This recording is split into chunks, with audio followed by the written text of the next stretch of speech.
coordenadora pedagógica da Fundação Síndrome de Down. Hoje a nossa capacitação nós trazemos a Isa, né, a Isabela. Isa, eu já gostaria de agradecer pela sua disponibilidade, tá bom? A Isa estava aí num ápice louco de fim de mestrado e mesmo assim ela se disponibilizou a estar conosco e passar um pouco do conhecimento dela para nós, né? Hoje a Isa vai falar sobre um tema muito importante, que é manejo de comportamento, né? E o quanto isso interfere no atendimento, né? Na criação de vínculo. Então, foi um tema, assim, que eu acredito que, pelo menos desde quando eu estou na coordenação da fundação, não teve como capacitação, então é um tema novo até, né, para mim também. Então, eu acredito ser muito importante e vai ser muito rico, eu tenho certeza, tá? Eu vou fazer algumas orientações. Primeiro, eu vou fazer minha audiodescrição. Sou uma mulher de cabelos curtos, com mechas loiras, sou branca, estou utilizando brincos de argola, uma correntinha de pérola pequena e uma blusa verde. E atrás de mim encontra-se uma parede branca, tá? Vou passar algumas orientações antes de passar a fala para a Isa. Pessoal, essa palestra está sendo gravada, então ela fica no YouTube depois disponível para vocês, tá bom? Então, quem não conseguir entrar vai ter acesso depois. Também, quem quiser passar para amigos, né, que acredita ser importante, a pessoa não pôde participar, vai poder compartilhar também.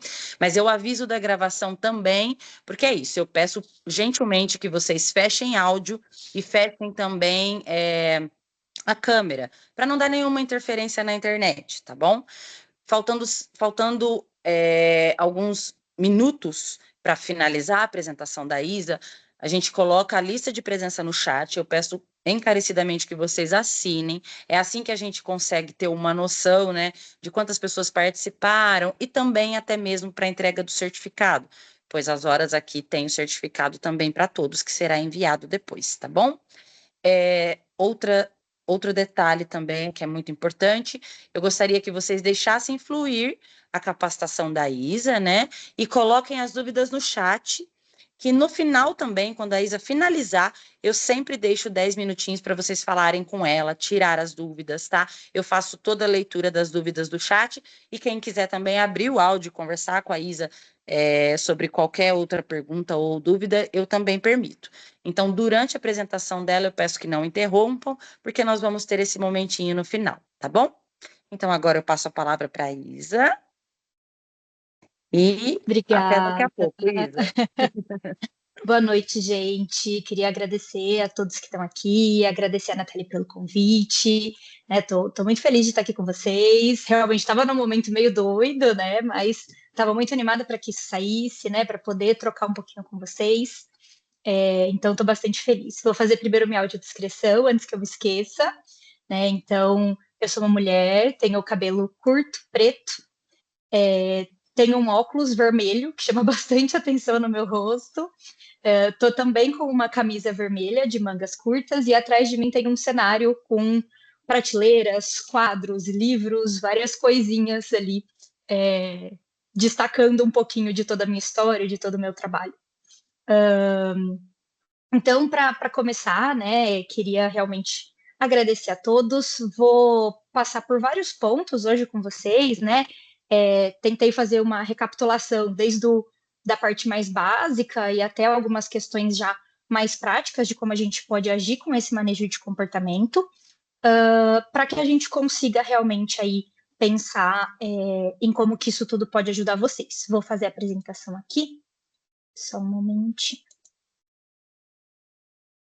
Acho que foi, né? Então, vamos lá. Fazendo primeiro uma breve apresentação sobre mim, né? Eu sou psicóloga de formação, sou, em termos, né, formativos, especialista em análise do comportamento aplicada ao TI e ADI, e recentemente terminei meu mestrado em educação especial pela UFSCar, deixei meu arroba para vocês, caso vocês queiram conhecer um pouquinho mais do meu trabalho. E também, depois, se quiserem tirar dúvidas por lá, não tem problema algum, tá? Fiquem à vontade, sou super aberta em relação a isso. Posso compartilhar o material com vocês depois, tudo certo? Hoje, do que a gente vai falar? vamos falar primeiro sobre os princípios importantes para a gente fazer uma boa análise funcional, né? Para a gente conseguir entender o que está acontecendo com esse comportamento, por que esse comportamento está aparecendo, como que isso está funcionando. E depois a gente vai falar sobre estratégias antecedentes e estratégias consequentes, para a gente pensar como agir diante disso. Porque só a gente saber que o problema está ali não adianta, né? A gente precisa conseguir fazer algo a respeito. Então, primeiro eu trouxe alguns princípios básicos para a gente dar uma retomada e começar a aquecer um pouquinho essa conversa e pensar o que a gente precisa, de fato, para fazer essa análise. Né? Então, primeiro, o que eu trouxe para vocês? Relembrar um pouquinho, não sei se todo mundo está acostumado com essas linguagens mais da análise do comportamento, qualquer coisa, vão colocando as dúvidas de vocês aí, que a gente vai retomando isso, tá bom? Se for alguma coisa que vocês sentirem que de repente vai travar para entender lá na frente, sinaliza aí para a Nath e ela abre o microfone e me interrompe, tá bom? Não tem problema. Mas o que a gente precisa entender? Que quando a gente está pensando em manejo de comportamento, a gente tem alguma coisa ali que está dando errado na consequência que eu estou dando para o que está acontecendo com essa criança, com esse adolescente, com esse adulto. Né? Por quê? Porque algo que não deveria estar acontecendo está. Porque a gente não faz manejo de comportamento adequado, né? A gente não faz manejo de um comportamento que eu falo, nossa, isso está indo super bem, isso está incrível, então eu quero diminuir. Não, a gente vai querer diminuir algo que não está dando certo. Só que se não está dando certo, é porque está sendo reforçado. Né? Então eu trouxe só para a gente relembrar, vocês vão entender um pouquinho do porquê que eu gosto de relembrar isso, o que são realmente as nossas consequências. Então a gente tem o reforço positivo, que aumenta a probabilidade de que esse comportamento aconteça novamente ao acrescentar alguma coisa. O reforço negativo aumenta a probabilidade ao tirar alguma coisa. Então, sempre que o reforço aumenta, não importa se o comportamento é ruim, se eu estou brigando com a pessoa, se eu estou dando uma consequência que eu acho ruim, se eu estou colocando de castigo, se eu estou fazendo o que quer que seja, se o comportamento continua, ele está sendo reforçado. Porque as outras opções que a gente tem, tanto punição quanto extinção, obrigatoriamente diminui. Então, sempre quando a gente vai pensar em manejo, quando vocês forem depois fazer análises e levar, eu estou tentando fazer manejo, não está dando certo, é porque de uma forma ou de outra vocês estão reforçando. E é horrível para a gente admitir isso, né? A gente perceber que muitas vezes o erro a gente que está fazendo. Mas se está acontecendo, está sendo reforçado. E aí já deixo até infelizmente, uma dica aí para vocês, que tudo que a gente faz também, hoje em dia, na nossa vida de adultos, a gente faz porque alguém está reforçando. Então, a gente precisa entender até um pouquinho mais das nossas contingências aí. Então, reforço sempre tem o aumento, enquanto na punição sempre tem a diminuição, pelo acréscimo ou pela retirada, e na extinção eu só paro de dar consequência, seria o famoso ignorar, né? Que depois a gente vai debater um pouquinho que só ignorar não funciona, só ignorar não adianta, né? Mas seria o não fazer nada, retirar essa consequência e esperar que o comportamento tenha uma alteração. Uma coisa que é muito importante, né? Quando a gente está pensando em estratégia de ensino, a gente fala muito da importância de usar reforçador. Só que uma das coisas que a gente mais escuta, né? Não sei se eu comentei com vocês, mas uma das minhas áreas de atuação, eu sou supervisora, né? Supervisora tanto em clínicas, supervisora de família, supervisora de profissionais. Então, uma coisa que eu escuto o tempo todo é: Isa, eu estou reforçando e a pessoa não está aprendendo. Então, a gente traz essa distinção para lembrar vocês de uma coisa que é muito básica, mas que no dia a dia, com as nomenclaturas, com tudo que vai acontecendo, muitas vezes a gente se perde, que reforçador é diferente de item de preferência. Muitas vezes eu estou entregando uma coisa legal para aquele indivíduo, eu estou dando uma coisa que ele gosta, mas é somente um item de preferência. É uma coisa que a pessoa gosta, mas que não muda em nada a emissão das respostas. Se eu estou entregando um reforçador, vale a gente lembrar o slide anterior. Reforço obrigatoriamente aumenta. Então, se não está aumentando, eu não estou reforçando. Eu posso estar dando uma coisa legal, eu posso estar sendo super bacana, eu posso ser o aplicador favorito, o terapeuta favorito daquele indivíduo, mas eu não estou reforçando e por isso eu não estou ensinando. Porque a única coisa que ensina e a única coisa que aumenta o tipo de comportamento que eu quero ensinar é o reforçador. Então é importante a gente sempre lembrar disso também. E eu trouxe para a gente lembrar um pouquinho de quais são os possíveis reforçadores, né?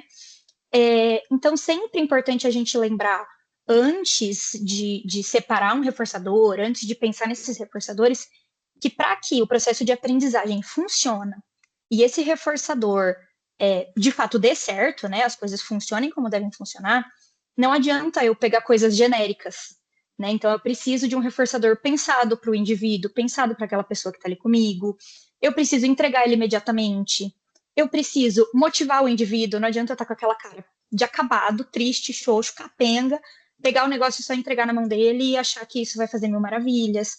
Então, eu tenho que estar trabalhando ali com a motivação, eu tenho que estar engajado, o que nem sempre é fácil, né? A gente trabalha com um público que às vezes já é difícil, é um trabalho cansativo, é um trabalho que eu não posso só sentar na frente do computador, às vezes está sem energia e tudo bem. Não, eu tenho que estar com energia, eu tenho que estar bem, eu tenho que estar bem para lidar com os indivíduos que eu atendo e prestar o melhor serviço possível para eles. O que nem sempre é fácil, né? Mas a nossa motivação impacta muito na eficácia desse reforçamento. Então, isso é importante. O reforçamento precisa ser contingente. O que contingente quer dizer? Ele tem que ter relação, ele tem que depender. Então, não adianta a criança estar fazendo ali uma coisa, o indivíduo está fazendo uma coisa, aí eu vou pegar o reforçador, vou fazer outra coisa, e de repente já teve outro comportamento e depois eu entrego. Eu já perdi a contingência. Essa relação de dependência entre o que está sendo entregue e o que foi apresentado se perdeu. Então, o indivíduo não sabe o que está sendo reforçado e acaba emitindo outros comportamentos. Muitas vezes é isso que gera comportamento inadequado, inclusive. É importante, principalmente com crianças, né, principalmente no começo das intervenções, eu explicitar por que eu estou entregando. Ah, que legal, você fez isso aqui, ó, então você pode brincar um pouquinho com esse. Ah, que legal, olha o que você fez. Mandou muito bem, e sempre trazer o porquê que isso está sendo reforçado. E no início, quando eu estou ensinando uma habilidade nova, e isso vale para criança, adolescente, adulto, eu sempre preciso reforçar todas as vezes, até que essa habilidade esteja aí um pouquinho mais adquirida, essa habilidade esteja funcionando um pouquinho melhor. Senão, a coisa desanda. E aí a gente tem dois tipos de reforçadores, né? Que são os incondicionados e os condicionados. Os incondicionados é tudo que a gente não precisa aprender. Né? Então, por exemplo, alimento é um reforçador incondicionado. O que a criança vai querer comer, o adulto vai querer comer, não sabemos. Mas que comer é um reforçador incondicionado é um fato. Né? Se hidratar da mesma forma, sono da mesma forma. Então, todos esses fatores acabam entrando como reforçadores incondicionados, mas a gente sabe que a gente vai trabalhar com os condicionados. É muito mais difícil a gente trabalhar com os demais. Então, dentro dos condicionados, a gente tem comestíveis, né? Então, tudo que o indivíduo gosta ali de comer e tem de preferência para comida. Tangíveis, que são os objetos, né? Coisas ali para manusear, para brincar, para fazer. Sensoriais, então tudo que envolve autorregulação. Atividades, né? Que são exercícios, práticas, brincadeiras, coisas para fazer mesmo, no sentido de ações. E sociais, que é na interação com o outro. E aí, para que serve isso tudo? Para que eu fiz toda essa retomada? Porque antes de eu falar sobre o manejo de comportamento e como eu vou fazer esse manejo, eu preciso fazer uma análise funcional. Por quê? Não adianta eu querer só testar e falar, tenta fazer isso aqui, vamos ver se dá certo, tenta fazer aquilo lá e vamos ver se dá certo.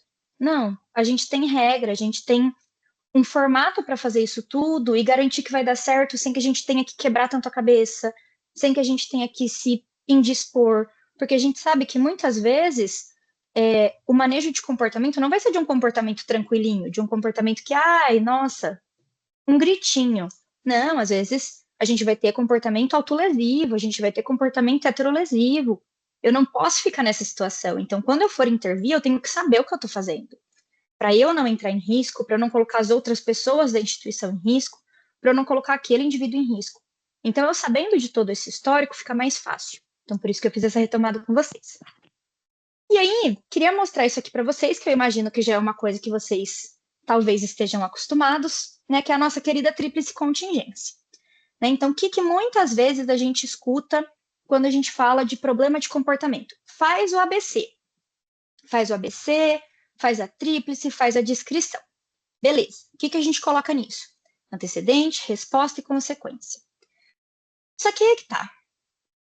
Muitas vezes, uma coisa que eu comecei a perceber, né, a partir de formações que fui fazendo, estudos que fui fazendo, e até mesmo testes ao longo do meu processo de prática mesmo, é que isso não dá conta. Por quê? Tá, eu tenho ali, né, o que estava acontecendo antes, a resposta do indivíduo, o que aconteceu depois, mas e aí, qual que foi o resultado imediato? Quem mais que estava nesse lugar? Que horas isso aconteceu? Qual que era a motivação desse indivíduo? O que mais que estava acontecendo? Então, hoje em dia, a gente entende, né, e isso vem muito, inclusive, das avaliações ISCA, do planejamento de intervenções SBT, que a tríplice contingência não dá mais conta. Né? Então, isso, hoje em dia, quando eu estou dando aula para segundo ano de análise do comportamento, eu já falo, a gente não analisa mais nada com tríplice contingência, porque não dá conta. Infelizmente, isso não dá recurso para a gente conseguir entender por que os comportamentos estão de fato acontecendo. Então, eu trouxe para vocês, para a gente começar, 2 modelinhos de análise que a gente pode fazer que vão ajudar muito mais a gente a entender o que está acontecendo dentro do comportamento desse indivíduo. Eu trouxe a análise de 5 termos e a análise de 6 termos.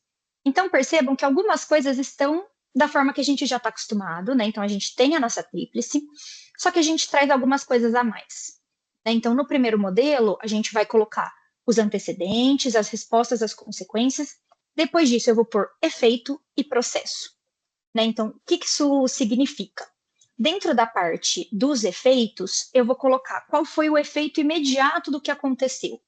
Muita gente vai dizer, Isa, mas isso já entra talvez na próxima resposta, isso já entra na próxima linha. Mas na hora de eu fazer a análise, isso fica muito mais empacado. Se eu deixo isso numa mesma linha, fica muito mais rápido, muito mais fluido de eu conseguir entender ali o que está acontecendo exatamente. Então, eu trago o exato efeito do que aconteceu logo em seguida. Então, por exemplo, eu dei a consequência de ignorar um comportamento, de retirar a atenção de um comportamento. Na hora, parou, diminuiu, aumentou, o que aconteceu na hora? Quais foram os processos envolvidos? O que mais que aconteceu nesse ambiente? O que mais que eu fiz além só da consequência? E aí o que eu mais gosto é a análise de 6 termos, que é a minha favorita. Eu já vi análises de até 9 termos, tá? Para vocês terem uma ideia, mas eu acho que de 6 dá conta do que a gente precisa, né? Nesse momento de intervenções, de manejo, então é a que eu mais indico que vocês usem, em que a gente vai trazer a seguinte contingência, né? A gente vai trazer operação motivacional, por quê? A gente sabe que tem coisas que vão para além do antecedente. Então, se a motivação do meu indivíduo está alterada por qualquer motivo, então se ele está saciado de alguma coisa, se ele está privado de alguma coisa, então ter um indivíduo privado de sono é muito diferente de ter um indivíduo que está normal. Ter um indivíduo que está saciado de comida, que acabou de comer um monte, é diferente de ter um indivíduo que está no seu estado normal. Então, eu entender como está a motivação dessa pessoa no momento em que eu vou trabalhar com ela, muda totalmente a minha análise. Porque às vezes eu estou pensando que o que está controlando é a minha consequência, mas não é. O comportamento do indivíduo está mudando sempre a depender da motivação. Então, às vezes, eu não vou precisar mexer na minha consequência, eu vou precisar mexer na hora que eu vou fazer isso, porque a hora do dia que eu faço, como o indivíduo está naquele momento, como que está a motivação, vai alterar todo o resultado que eu vou ter no processo de aprendizagem, no processo de manejo. Depois disso, eu trago antecedente, resposta e consequência, da forma que a gente já está acostumado. E depois disso, eu vou trazer função. Então, qual eu acho que é a função desse comportamento? Já vou chegar com vocês nas opções que a gente tem de função. Quais são as funções que esse comportamento está tendo? O que eu estou identificando aqui que está rolando? E, por fim, efeito. Qual foi o efeito imediato que eu consegui ver a partir da minha consequência? Então, a gente analisar dessa forma nos dá uma visão muito mais clara de o que aconteceu nessa ocorrência, o que aconteceu nesse processo. E outra coisa que é importante, a gente nunca tem uma linha só. Né? Então, quando a gente fala em análise, né, quando a gente vai ver uma questão de entender como que o comportamento está acontecendo, pensar em estratégia de manejo, eu preciso analisar várias ocorrências, e cada uma dessas ocorrências, normalmente eu não descrevo numa linha. Eu vou precisar trazer várias linhas com um encadeamento, com todo um processo do que está acontecendo, de como foi, tal, para aí sim eu conseguir ter clareza de, tá, então essa ocorrência foi assim. Primeiro, o indivíduo estava desse jeito, com essa motivação, aí teve esse antecedente, essa resposta, teve essa função, esse efeito, eu agi dessa forma que gerou isso. Então, tem todo um processo de encadeamento até eu chegar onde eu preciso. Então, é importante a gente se ater a esses fatores.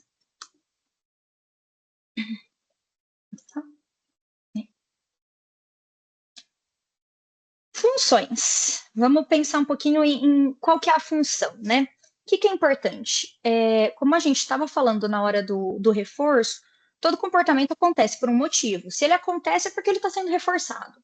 Se ele acontece, é porque alguma coisa está dando certo.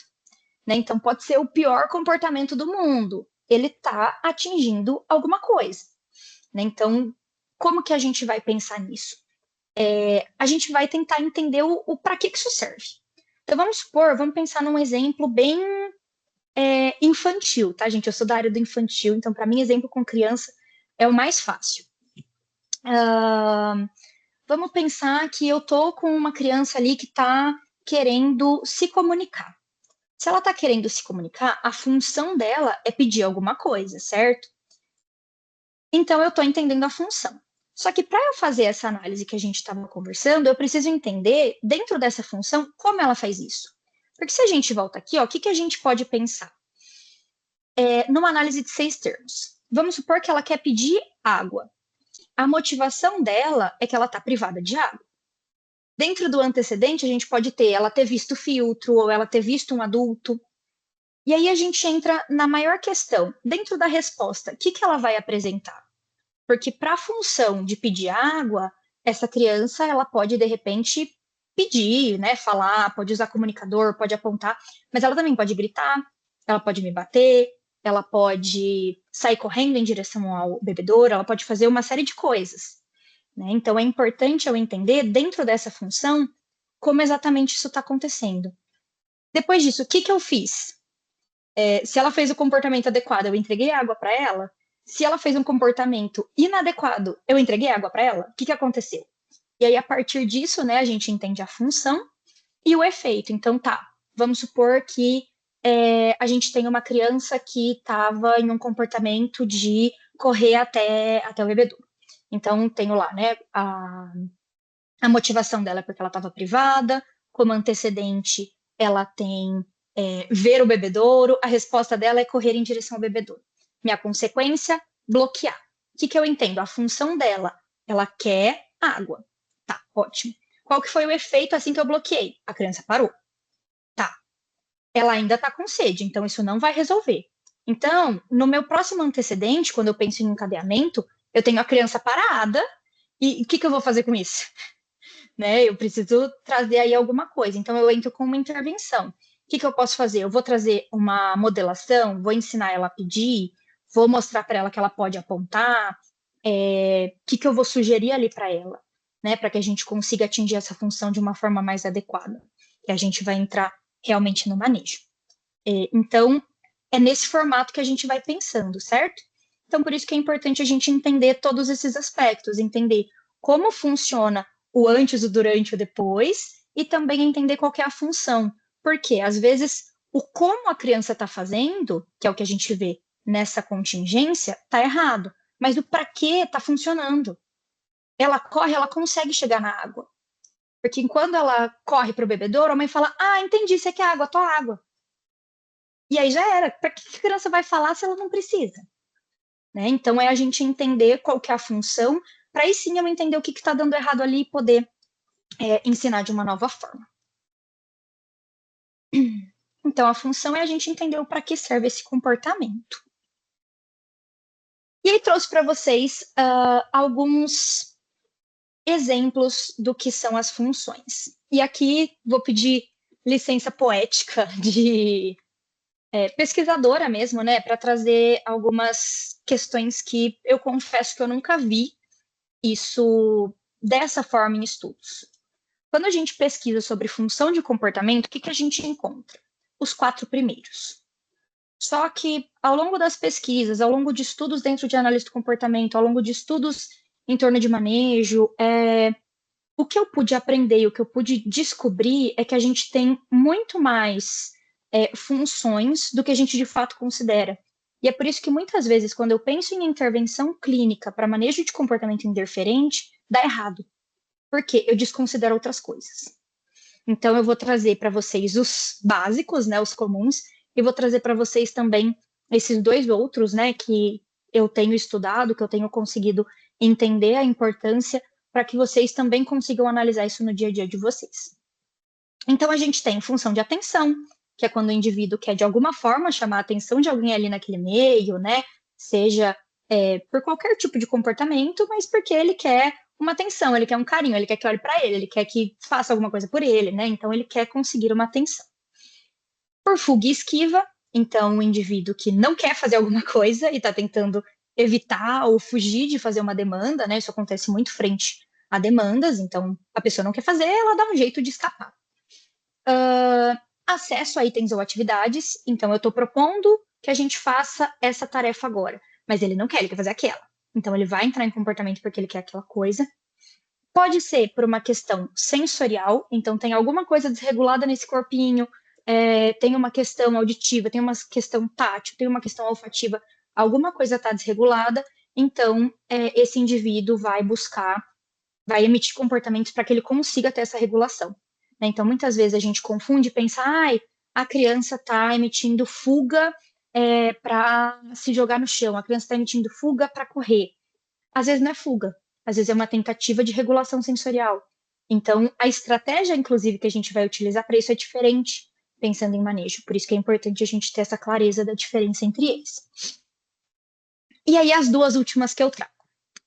Produto comum e contra-controle. O que é o produto comum? Não sei se vocês já ouviram falar sobre isso, se vocês já tiveram a oportunidade de estudar sobre isso, mas atualmente, dentro da análise do comportamento, existe uma grande discussão sobre as metacontingências. O que isso quer dizer? A gente estava falando ali atrás sobre contingência de comportamento, certo? Então, contingência é toda uma análise do meu comportamento. Só que o meu comportamento não acontece no vazio. O meu comportamento não acontece no vácuo. O meu comportamento, as minhas tríplices, estão entrelaçadas com as tríplices de todo mundo. Então, o que eu estou fazendo interfere no que a minha criança está fazendo, no que o meu indivíduo está fazendo.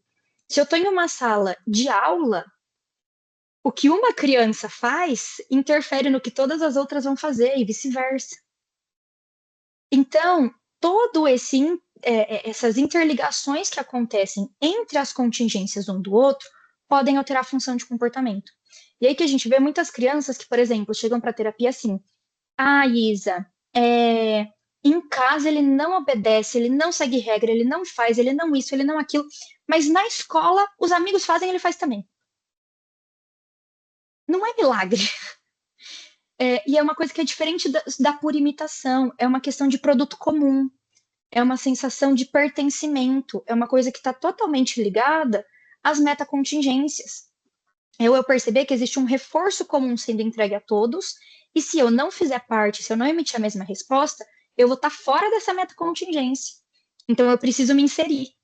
Então, por isso que muitas vezes, quando a gente pensa em trabalhar certas habilidades em grupos de habilidades sociais, em trazer isso para grupos maiores, em fazer atividade vocacional, em trazer outras propostas de atendimento, isso é importante, porque eu só trabalhar de 1 para 1, eu não atinjo funções de comportamento de produto comum, eu não atinjo as metacontingências. E isso é o que mais vai acontecer lá fora, na escola, nas faculdades, no mercado de trabalho, nos grupos de amigos. Então, por isso que isso é tão importante, porque depois isso fica desregulado.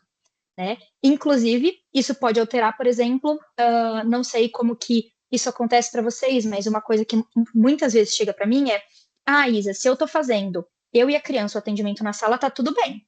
Se entra outro terapeuta com outra criança, já era. Por quê? Eu consigo controlar a minha reação, e às vezes até a do outro terapeuta, mas da criança está sob controle da metacontingência da outra criança. Então, o fato de ter mais pessoas, de ter outras coisas acontecendo, muda as funções do nosso comportamento e a gente não pode desconsiderar isso, né? Então, quando eu comecei a estudar sobre isso e eu vi o tanto que a gente deixava isso de lado, eu falei, peraí, isso daí é importante, né? A gente precisa estar atento em relação a isso. E, por fim, contra-controle. Contra-controle também é uma questão extremamente importante, né? Isso é muito abordado dentro da análise do comportamento e eu confesso que eu não sei por que isso não é normalmente apresentado como uma função de comportamento. O que é o contra-controle? Seidman, quando ele traz no livro dele, né, a coerção e como que isso tudo funciona na nossa vida, ele traz que a gente vive sob controle, certo? Todos nós vivemos sob controle de muitas coisas. Então, por exemplo, tem as regras da sociedade, tem as regras da escola, tem as regras do trabalho, e a gente está o tempo todo sendo controlado por todas essas coisas. Mas muitas vezes a gente emite comportamentos para tentar retomar esse controle um pouquinho.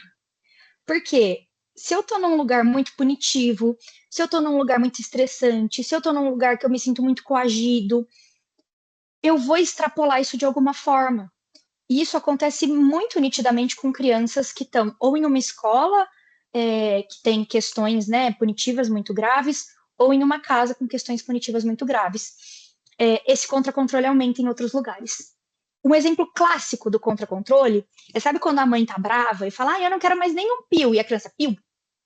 É o contra-controle. É o nítido contra-controle acontecendo. Você sabe que não vai dar em nada, você sabe que não tem para que fazer isso, mas dá vontade de falar, não, eu posso falar pio, porque eu mando na minha boca. Então, esse é o contra-controle, e muitos comportamentos acontecem por isso. É aquela criança que você planeja a sessão bonita com ela, tudo certo, tudo sob controle, tudo maravilhoso, e aí, de repente, você fala, então vamos fazer isso? Vamos. Você pegou o brinquedo, eu não quero. Você falou, mas queria agora.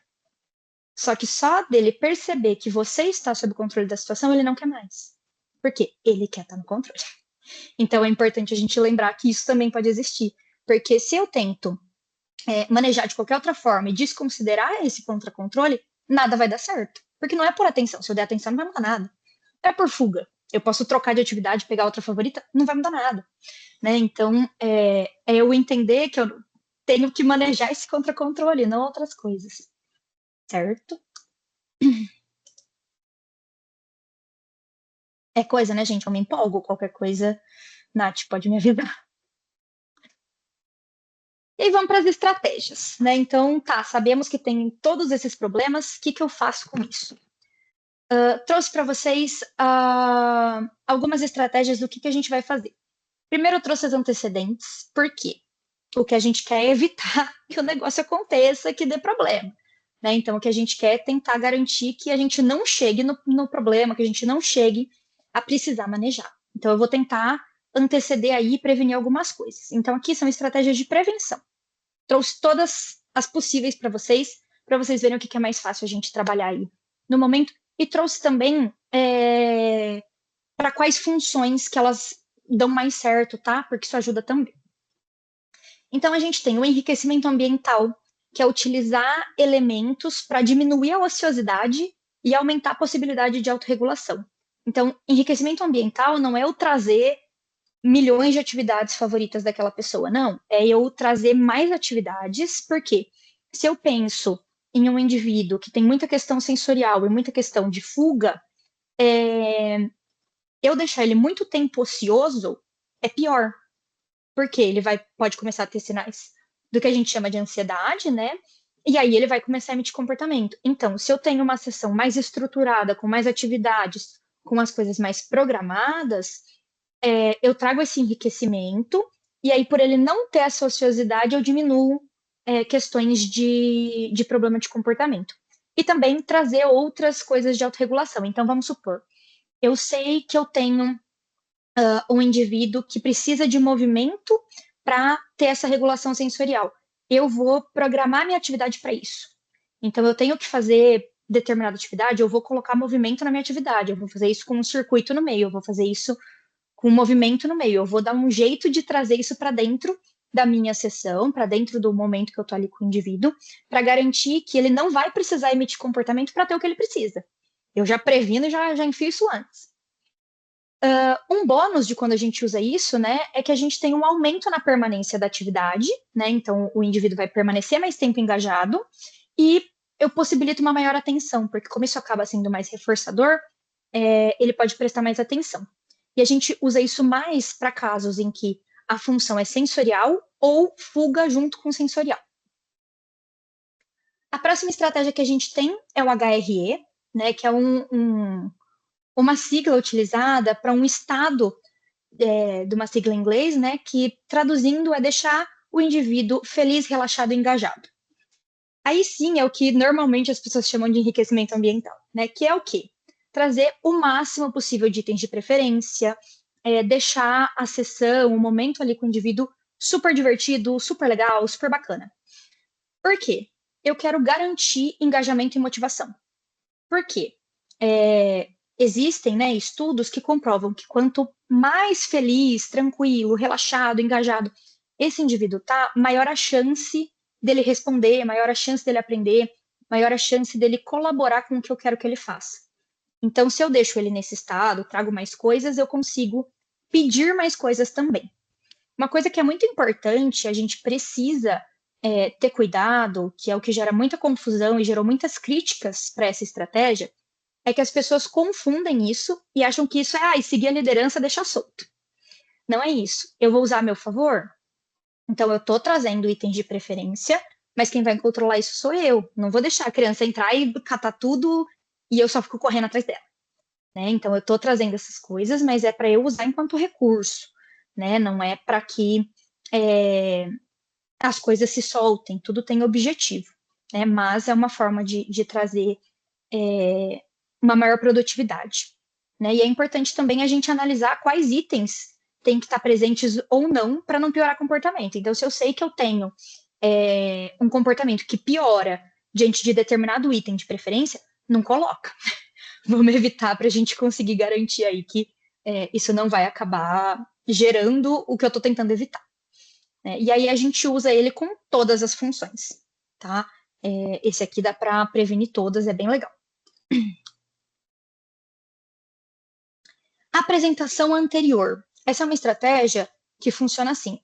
A gente vai fazer a análise funcional, então eu sei que alguns comportamentos podem acontecer, eu sei que algumas coisas ali podem aparecer dentro da minha sessão, dentro do momento que eu estou com esse indivíduo. Então, o que eu vou fazer? Eu já vou apresentar o que eu sei que essa pessoa quer antes desse comportamento acontecer. Então, se eu sei que eu tenho um indivíduo que a cada meia hora precisa de uma pausa. Então, sempre que dá próximo de meia hora, dá 28, 29 minutos, começa grito, começa choro, começa a empurrar. Sempre que der 25, eu vou falar, vamos fazer uma pausa? Vamos dar uma volta para pegar uma folha? Ai, nossa, eu preciso pegar uma tesoura lá na recepção, vamos comigo? Ai, olha, eu preciso fazer tal coisa, eu preciso falar com fulano. Vamos lá comigo? Eu programo isso e já apresento o que eu sei que ela vai precisar, mas sob meu controle. Por quê? Ele está conseguindo o que ele quer, mas sem apresentar esse comportamento. Então, isso é legal e ajuda principalmente para funções, né, de acesso a item, atenção, sensorial e outras combinações. Quando eu digo combinações, é quando tem duas funções juntas, tá? Então, às vezes, por exemplo, é atenção e sensorial, né? Então, dá para a gente pensar nesse aspecto. Outro que é muito importante, que muitas vezes a gente esquece, né? Porque isso fica muito mais claro para os pais, mas quando a gente está trabalhando, a gente acaba deixando isso de lado, né? Que é o reforçamento não contingente, que consiste no quê? Em a gente reforçar em momentos aleatórios, sem que alguma coisa específica tenha acontecido. Lógico que vamos tomar cuidado para não fazer exatamente no momento que tiver feito alguma coisa que não é legal, né? Mas é uma coisa que é só para mostrar para aquele indivíduo: eu gosto de você. Ah, mas por que você está dando esse reforço? Porque eu gosto de você, porque você é especial para mim, porque você é importante. Isso aumenta a confiança, a autoestima, vínculo, e o indivíduo começa a entender que ele está seguro, que ele é amado, que ele é cuidado, e que ele não precisa emitir tantos comportamentos para conseguir o que ele quer, que às vezes vai vir aleatoriamente. E a gente tem o nosso famosíssimo reforçamento diferencial. ele consiste em reforçar uma resposta adequada, ao mesmo tempo em que eu coloco outra em extinção. O que é importante? A gente só usa extinção, a gente só usa o ignorar junto com o reforçamento diferencial. Por quê? Só ignorar alguma coisa não adianta. Eu não chego em lugar nenhum só ignorando. Porque eu não estou ensinando nada de novo, eu não estou manejando nada. Então, como que esse indivíduo vai saber o que ele precisa fazer? O manejo, para ele funcionar, eu preciso ensinar um comportamento diferente. Por quê? Se ele está acontecendo porque ele funciona.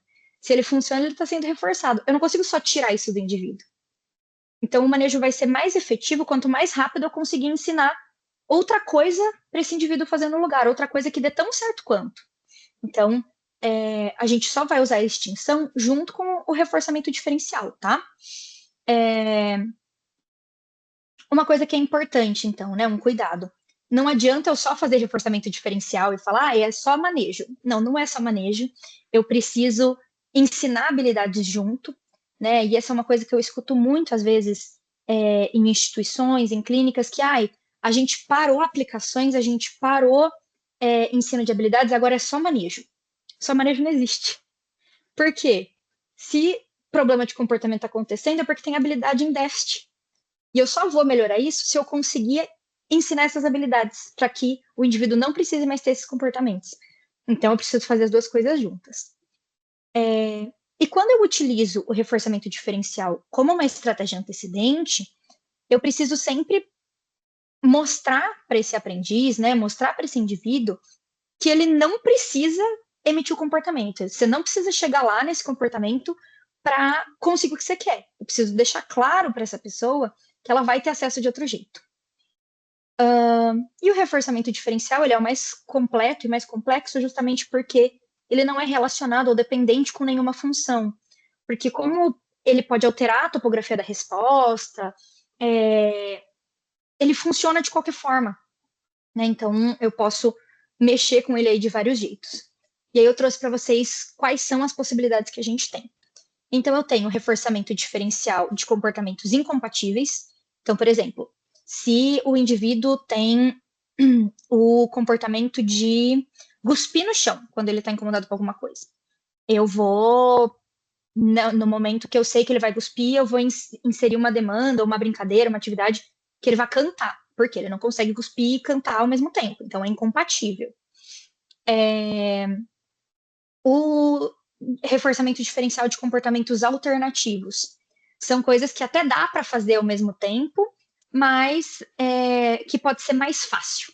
O que é importante? A gente sempre toma cuidado para não pedir uma coisa muito mais difícil, que o indivíduo vai ficar, que trabalho, né? Muito mais fácil eu fazer o que eu já fazia. A gente sempre tem que tentar o mais fácil possível. Vamos supor que é um indivíduo que corre para conseguir alguma coisa, grita, faz várias coisas, eu vou pedir para apontar. Isa, mas ele consegue gritar e apontar ao mesmo tempo? Tá, mas apontar é mais fácil, né? Não dá nem trabalho. Então a gente vai pedir isso para ele, é uma alternativa. O reforçamento diferencial de outros comportamentos, eu acho que é o mais chatinho pelo nome de entender, porque dá a entender que ele é igual aos outros, né? Mas na verdade ele é baseado no intervalo de tempo. Então o que acontece? Eu vou estabelecer que eu vou reforçar esse indivíduo de 15 em 15 minutos. Então, a cada 15 minutos, eu reforço. Então, eu estou reforçando todo o resto que ele fez, desde que ele não emita esse comportamento nesse tempo. Tá? Então, se ele emitiu, aí começa de novo a contagem de tempo. E aí a gente tem os dois últimos, que é o de baixa taxa de respostas e alta taxa de respostas. No de baixa, eu vou reforçar quanto menos comportamento interferente ele emitir, e no de alta, eu vou reforçar quanto mais comportamento adequado ele emitir. Então, tá apresentando muito comportamento legal, muito comportamento bom, eu reforço. Ou tá apresentando muito comportamento, quer dizer, tá apresentando pouco comportamento inadequado, pouco comportamento indesejado, eu reforço também. E aí, o básico, né, que a gente sempre precisa combinar, porque é de extrema importância e sempre ajuda, uso de pistas visuais. Né? Muitas vezes a gente acaba esquecendo disso, principalmente eu estava conversando esses dias com uma colega supervisora da área de fono, né? Muitas vezes, principalmente quando as nossas crianças ou adolescentes, adultos, né? Vocês percebem que a criança já está quase dentro de mim, né? Mas muitas vezes, quando a gente está lidando com um indivíduo que tem a fala desenvolvida, né, essa comunicação vocal bem desenvolvida, a gente entende que essa comunicação está bem desenvolvida. E muitas vezes não é assim, né? Muitas vezes o indivíduo consegue se expressar muito bem, mas essa compreensão do que está chegando de instrução, do que está chegando, do que eu digo para ele, não é tão claro. Então, muitas vezes, o uso de pistas visuais como prevenção funciona muito bem, porque às vezes eu estou conseguindo entender o que ele está me dizendo, mas eu não estou me fazendo entender. Então, isso pode auxiliar bastante, né? Então, garantir essa compreensão, a previsibilidade do que está acontecendo e do que vai ser feito, pode também ajudar a diminuir. E como um bônus, né, fazer uma rotina, se possível, estabelecer combinados, permitir que essa pessoa participe das escolhas das atividades, qual momento vai ter pausa, a gente tem uma maior eficácia. E a comunicação funcional, né, gente, que é a base para que eu possa intervir, auxiliar de forma que eu não tenha graves problemas de comportamento, eu preciso entender esse indivíduo. Eu preciso saber o que ele quer, independente de qualquer coisa. Isa, ele não fala. Pode ser qualquer coisa, gente. Eu prefiro o indivíduo me levando até o que ele quer do que em problema de comportamento. Por quê? É mais fácil. É preferível ele fazer uma coisa que seja compreensível e depois eu vou ensinando, do que ele batendo, do que ele gritando, né? Então eu sempre vou trazer para o mais próximo possível do funcional, mesmo que não seja o ideal. Muitas vezes a gente bate muito cabeça tentando ficar na parte ideal e esquece do que é real para esse indivíduo, para essa pessoa naquele momento. Esvanecimento de instruções, juro que os antecedentes estão acabando, mas vocês viram que é o mais importante, né, gente? A gente tem que ao máximo evitar que aconteça. Esvanecimento de instruções, que quando eu estou trabalhando, né, ali no momento de, principalmente treinos, né, de ensino de alguma coisa, a gente pensar que se eu estou fazendo coisas que são mais aversivas, mais cansativas, que exigem mais daquela pessoa, eu não preciso ter aquela coisa do, demanda dada, demanda cumprida, tem que acabar inteiro, tem que fazer tudo. Eu tô vendo que tá espanando, diminui. Diminui antes de entrar em comportamento. Vamos finalizar então? Vou te ajudar, tal, termina. Vamos fazer só mais esse, tal, termina. Por quê? Assim eu garanto a finalização, o reforçamento e faço uma transição. Depois eu posso voltar, mas eu evito esse problema de comportamento. E o high P, low P, que consiste no quê, né? Em probabilidade. Então, antes de eu já chegar, a pessoa já chega, eu já vou pedir coisas super difíceis? Não. Primeiro, assim que o indivíduo chega, assim que o indivíduo vai começar uma sessão comigo, eu vou exigir coisas que são mais prováveis dele fazer. Então, não que eu não vou dar demanda ou que eu só vou fazer coisas leves, mas eu vou dar demandas que ele já está adquirindo, demandas que já estão mais fáceis, demandas que são mais tranquilas para ele, antes de exigir uma coisa que já é mais difícil, uma coisa que ele tem mais dificuldade, uma coisa que ele tem mais resistência. A gente tem uma métrica, mais ou menos, de pelo menos 3 a 5 coisas de maior probabilidade para depois começar a fazer essa intercalação, tá? Não tem a ver obrigatoriamente com o custo de resposta, mas sim com o quanto isso tem a probabilidade. Então, às vezes, tem uma coisa que é super difícil para a criança fazer, para o indivíduo fazer, mas ele emite numa boa, porque ele tem ajuda tal. E, às vezes, por exemplo, eu tinha um aprendiz que, quando a demanda era muito fácil, ele não queria. Então, ele emitia muito mais fuga no fácil. Então, eu tinha que começar no difícil, porque tinha mais probabilidade, para depois ir para o fácil. Então, a gente sempre pensar nesse quesito de probabilidade. Belezinha? E para a gente finalizar, então, as estratégias consequentes.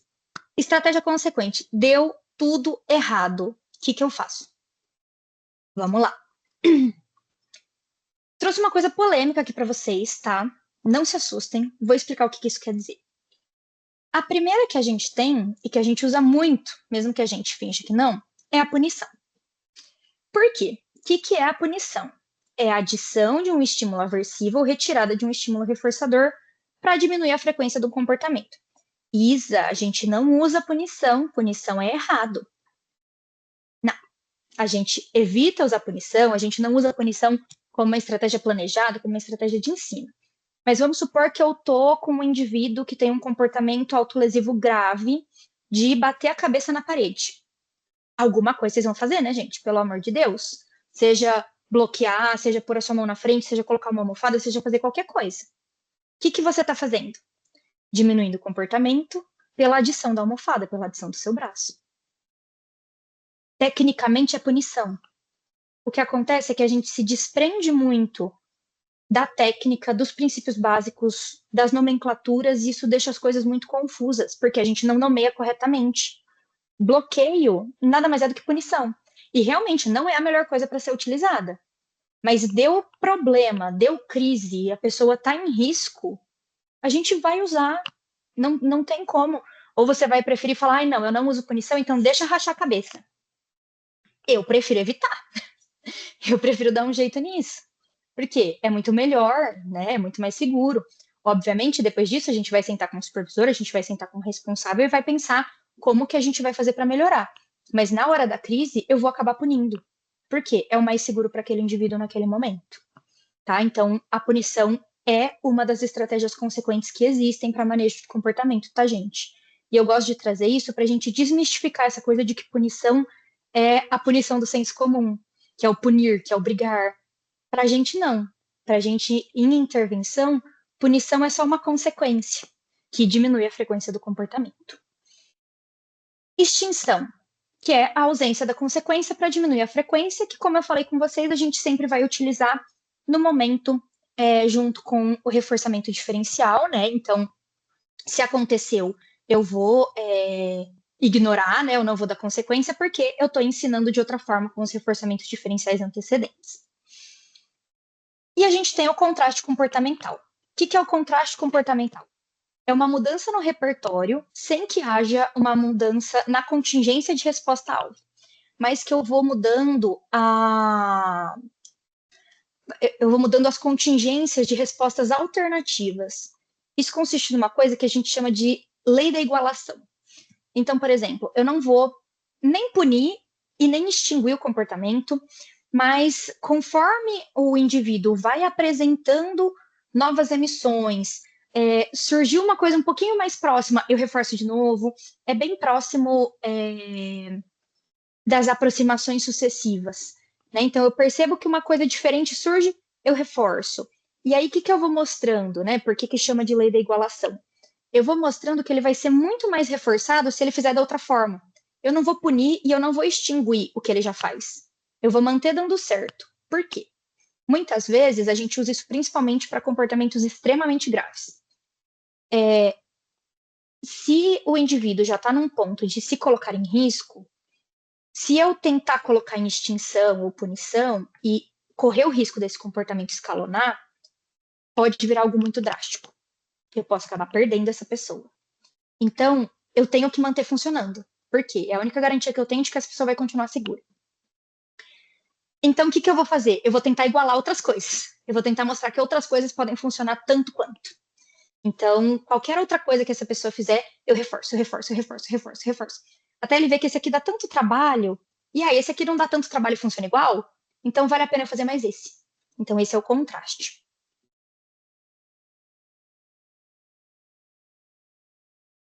É chatinho esse, né, gente? Aí eu trago de novo o reforçamento diferencial, né? Principalmente quando a gente vai usar ele como estratégia consequente, a gente consegue usar o reforçamento diferencial de comportamentos incompatíveis. Então, eu vi que a criança está começando a emitir um comportamento interferente, eu vou ou modelar um comportamento incompatível ou um alternativo.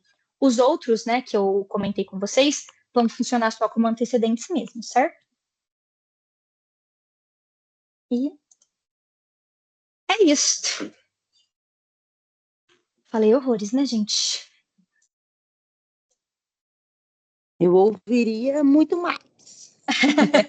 Até passei um pouquinho do tempo, né? Desculpa, eu me empolguei. Não tem problema, até porque a gente também começou 7h10. Fica tranquila. Realmente é muito interessante esse tema, Isa, porque a gente traz o tema do manejo do comportamento para o contexto, principalmente da Fundação Síndrome de Down, né, para profissionais e tudo mais, e a gente consegue enxergar que, na verdade, isso é uma questão até para nós. Né? Então, na verdade, eu ouvindo você e prestando atenção, depois eu vou rever essa capacitação com mais calma, né? Porque eu tenho uma bebê de 1 ano e 8 meses, então, assim, nada mais é do que manejo de comportamento dia e noite, noite e dia, e vou entrar num manejo de comportamento muito maior agora que vai entrar a adolescência dela, né, dos 2 anos, que é birra, né, frustração, e se eu não tomar cuidado com a maneira como eu manejo esse comportamento, eu posso, como você disse, reforçar para o negativo, né, então... esse tema é muito interessante. Eu vou ler as perguntas que estão no chat, inclusive tem uma minha, tá? E aí, depois, gente, que eu ler as do chat, se alguém quiser abrir o áudio para perguntar para a Isa, tá bom? Alguma coisa. O Rico já colocou a lista de presença no chat também, então, por favor, gente, entra no Forms, é muito facilzinho, é coisa de segundos para vocês anotarem aí fazer e assinar a lista da participação de hoje, tá? Enquanto eu vou lendo aqui as perguntas e a gente vai trocando com a Isa, enquanto vocês já vão assinando também a lista. Tem uma pergunta da Janaína e da Ana, que é sobre o acesso à gravação. Então, eu reforço, né, o que eu disse no começo. Sim, nós vamos ter acesso à gravação. Se eu não me engano, uma semaninha mais ou menos já está liberado no YouTube, tá bom? Vocês já conseguem ter acesso novamente à capacitação da Isa. A minha pergunta, Isa, é se é possível, mesmo com as intervenções corretas, né, com as intervenções que você ensinou, o manejo não dá certo.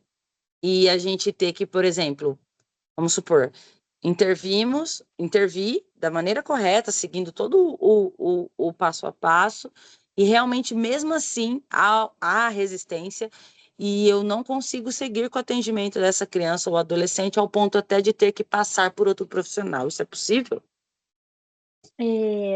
Assim, não posso dizer que é impossível, né? Mas é muito difícil, tá? O que acontece é que muitas vezes, principalmente quando a gente fala de comportamentos muito graves, comportamentos, né, que passam por um heterolesivo muito importante, por um autolesivo muito importante, a gente precisa estar muito bem alinhado, instituição, família, escola, equipe multi. E se não tá todo mundo andando junto, desanda. Então, muitas vezes não é porque a estratégia não estava certa, e sim porque não houve esse trabalho feito em conjunto. Porque fazendo toda essa análise, considerando todos os tipos de contingência, é muito difícil não dar certo. A menos que, tem uma questão de uma desregulação fisiológica, então a gente vai precisar entrar com um determinado medicamento para regulação, e aí a coisa pode andar, tal, mas é muito difícil a gente não conseguir, porque o recurso não foi o bastante, vamos dizer assim. Certo. Muito obrigada, Isa. E aí, uma pessoa chegou, a Ana Elisa chegou a fazer uma pergunta na minha pergunta, inclusive. Esse profissional, ele passa por supervisão? O ideal é que sim, né? Principalmente quando a gente pensa, a gente tem vários níveis de supervisão, né? Então a gente tem os supervisores em aba, mas, por exemplo, existe até os supervisores ISCA e SBT, quando a gente fala em problemas de comportamento muito graves, a gente vai investir em uma supervisão com esse pessoal, né? Que é um pessoal que realmente só trabalha com problema de comportamento grave, porque isso auxilia, né? Então é importante ter essa supervisão, sim, para todos os casos, né? Mas principalmente para os casos graves, a gente pensar nesses supervisores específicos. Certo. Deixa eu ver aqui. A Luana falou, repete o que é processo? E agora? Que processo será que era? Então, Lu, se você Você ainda lembra? estiver aí, coloca sua pergunta novamente, tá bom? Enquanto isso, eu vou lendo as outras. A Carla colocou, Isa, dá um exemplo de antecedente, resposta e consequência. Como que a gente vai pensar nisso, né? A gente sempre vai analisar essa tríplice tentando entender exatamente o que está acontecendo dentro do meu contexto, né? Então, se eu estou pensando que a criança está com um problema de comportamento, a criança está batendo. Muitas vezes o que chega pra gente é muito tipo, a criança tá batendo. Tá, mas quando que essa criança bateu? Por que que essa criança bateu? O que que você fez quando a criança bateu? Né? Então, dentro do meu antecedente, eu vou trazer toda essa descrição do que aconteceu. Quem estava lá, que horas isso foi, o que que vocês estavam fazendo. Então, sei lá, às vezes, antes vocês estavam fazendo uma atividade extremamente legal, uma atividade extremamente reforçadora, e aí você trocou para uma que não é tanto. E aí a criança começou a bater, já fica mais claro o que que pode estar acontecendo. Qual que foi a consequência? No que a criança bate, você para, no que a criança bate, você insiste na demanda, o que, que acontece depois? Porque a partir disso eu consigo entender melhor a função, né? Então, é a gente conseguir ter essa clareza de como esse ABC funciona, de como esse encadeamento desse processo funciona, porque eu só entender, a criança está batendo, o que, que eu faço com isso? Né? Então, é para eu conseguir analisar mais dados.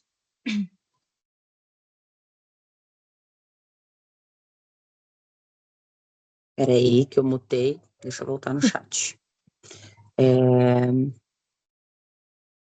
A Ana Elisa colocou: eu não entendi o que é análise de 5 e 6 termos. Podemos colocar menos termos? E como se identifica uma desregulação?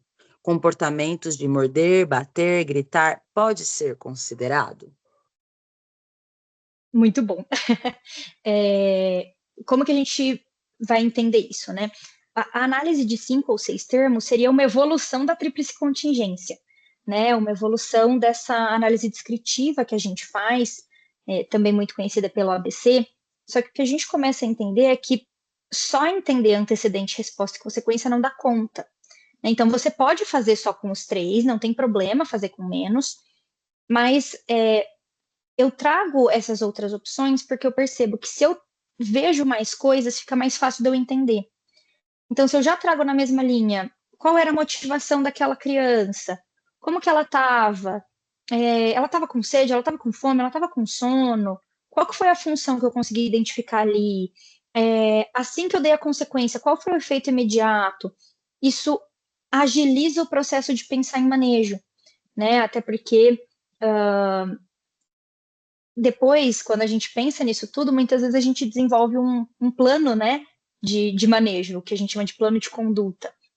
Para eu juntar todas essas ocorrências e fazer essa análise, se eu deixo isso descrito com mais elementos, fica mais fácil, né, para eu conseguir ter essa análise, para eu conseguir entender melhor o que está acontecendo com esse indivíduo. Então, a gente pode, mas eu trago isso muito mais como uma dica mesmo, né, de que pode facilitar a gente ver mais termos. E aí, como que a gente vai identificar essa desregulação e tudo mais? Comportamento de morder, bater, gritar, tudo isso pode ser considerado, mas o que é importante? Justamente eu entender a função disso. Por quê? Esses são os comportamentos que mais aparecem, mas eles podem ter qualquer função, né? E o mais difícil de analisar mesmo é a desregulação. Porque eu não sei se a criança está desregulada ou não, né? Como que eu vou analisar isso? Muitas vezes eu vou conseguir analisar só a partir de teste mesmo, vendo o que a criança faz depois. Então, por exemplo, eu dei atenção, não adiantou, eu deixei ela fazer o que ela queria, não adiantou. O que ela foi fazer depois? Então, sei lá, ela mordeu alguma coisa, ela conseguiu ficar no escurinho, ela foi pedir um abraço. Eu começo a entender que, tá, peraí, então é uma coisa que tem um fundo um pouquinho mais sensorial. Então, era uma desregulação maior aí do sensorial que ela estava precisando ajustar, né? Muitas vezes, nesses momentos, eu peço ajuda das TOs, né, que fazem a salvação aí da nossa análise, mas é a gente entender se realmente é por uma atividade, é por uma atenção, é por alguma coisa, ou se esse corpinho não tá legal mesmo, né? Então, a gente vai identificando a partir de como isso acontece depois, o que a criança busca depois, em que momento que ela se acalma, que muitas vezes eu fico ali no manejo, e aí, sei lá, acontece alguma coisa, alguém apagou a luz, acontece alguma coisa, essa criança conseguiu sentar um pouquinho, conseguiu deitar no chão gelado, regulou, você fala, era sensorial, né? Então, por isso que essa descrição é tão importante para a gente ir pegando que nuancezinha que pode ser. Ótimo. Deixa eu ver aqui. Nádia colocou: Isa, Obrigada pela explanação. Por favor, dá uma dica de como utilizar essas intervenções na escola regular, com criança nível de suporte 3 não oralizado. Uhum. Na escola eu costumo brincar que é tudo mais difícil, né?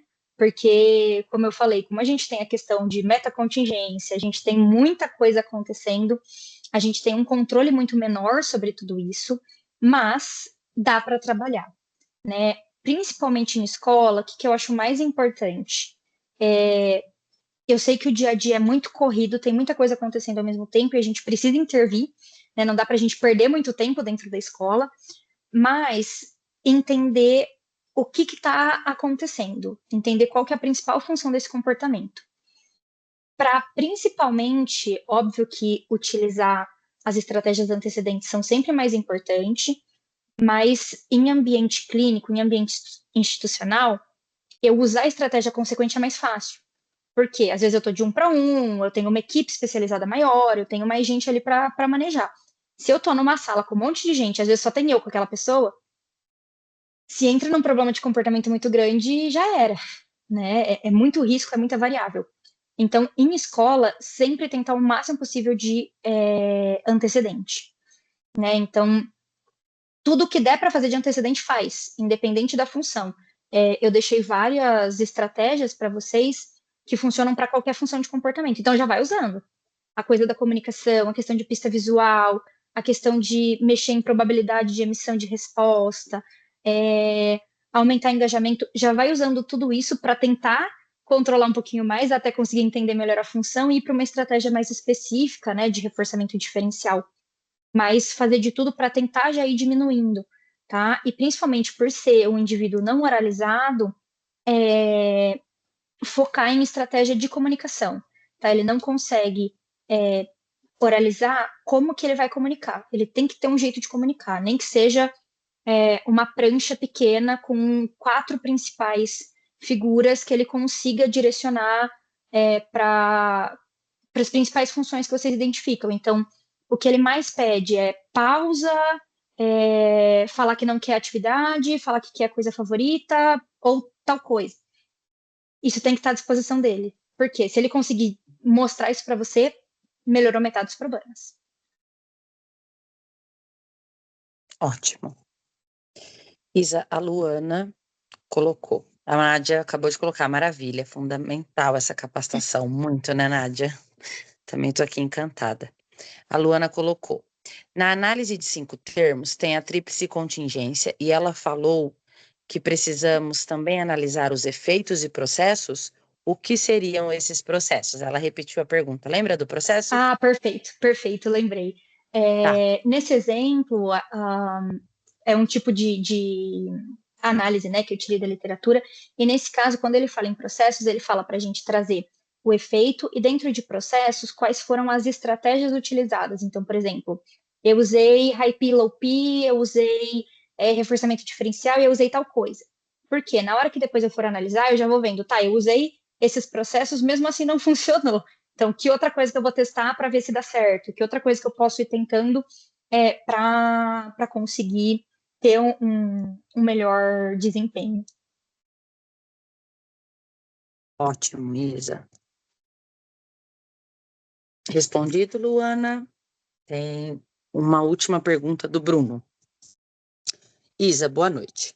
Quando a criança apresenta dificuldade para acompanhar uma atividade coletiva, qual costuma ser a melhor postura do profissional?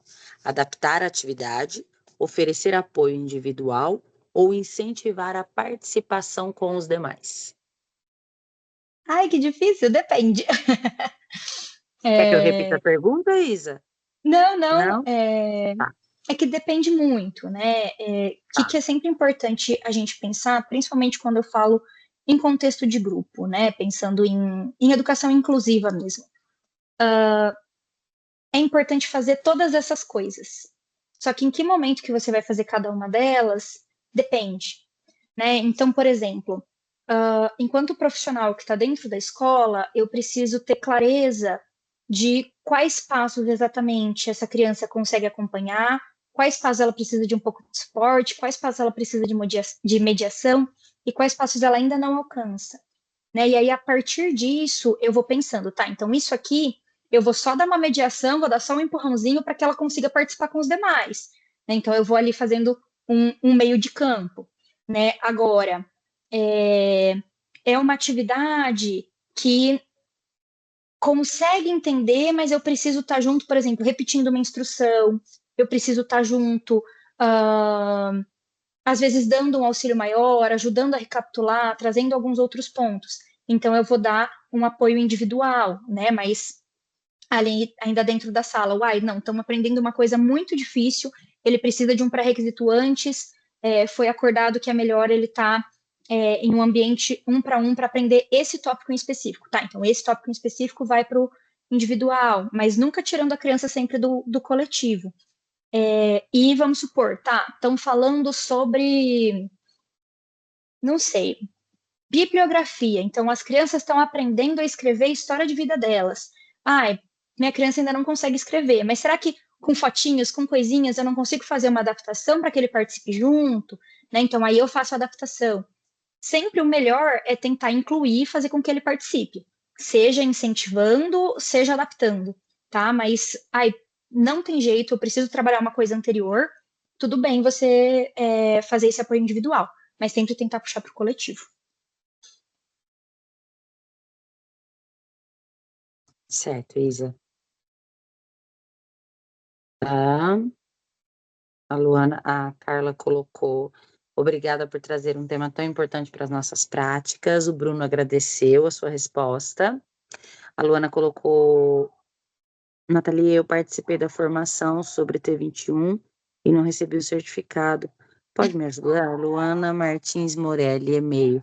Tá bom, Luana, eu vou enviar a sua solicitação para comunicação, tá bom? Assim ela encaminha o certificado dessa já com o que não foi para você, tá bom? Pessoal, alguém quer encaminhar uma última pergunta? Quer abrir algum áudio para falar alguma coisa para a Isa? Estamos caminhando para o final.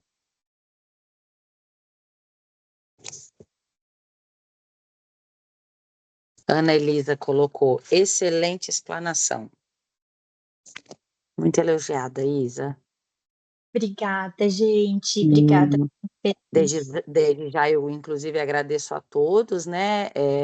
A gente sabe que é difícil à noite para todo mundo, como eu falo, às vezes a gente até espera um pouquinho para aceitar o pessoal, porque a gente sabe que o pessoal vem do trânsito, vem do trabalho, e a mesma quantidade de pessoas que iniciou a capacitação está encerrando com a gente, então sinal que realmente chamou muita atenção o tema, todo mundo ficou muito preso, né? E Isa, muito obrigada mesmo. Eu creio que deve haver outros temas relacionados ao manejo do comportamento que a gente não tem muito acesso.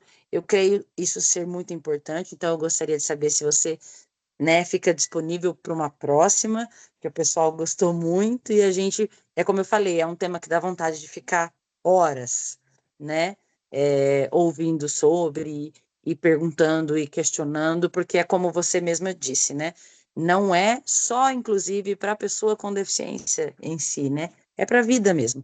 Então, é de extrema importância, assim, esse tema que você trouxe. O Salatiel disse, o manejo é extremamente importante na vida, no dia a dia. Exatamente. A Marlene, parabéns, obrigada. E a Ana, precisamos de um curso completo. Verdade, Ana?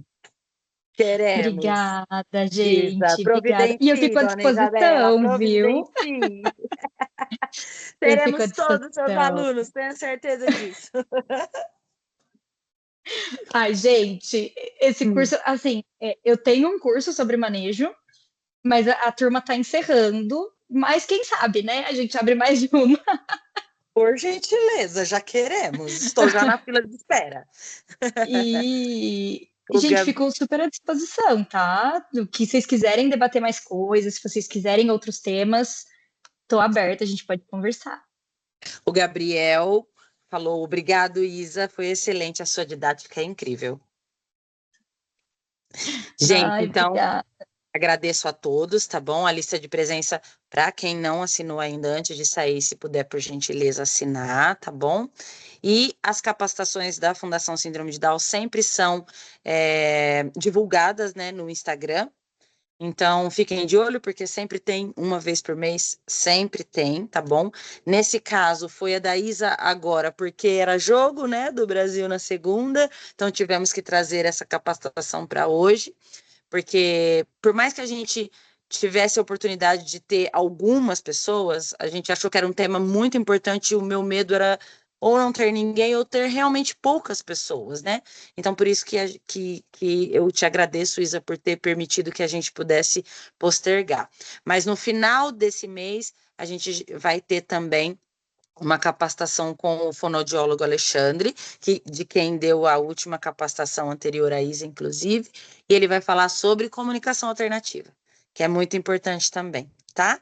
Mas vai ser divulgado no Instagram da Fundação Síndrome de Down. Então, sempre fiquem de olho que as capacitações são sempre divulgadas por lá, tá bom?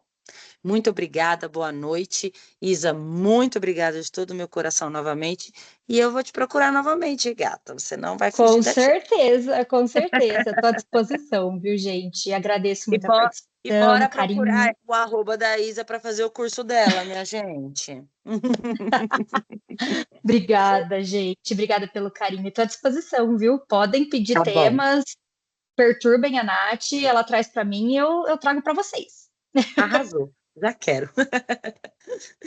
Tchau, tchau, gente. Tchau, boa noite.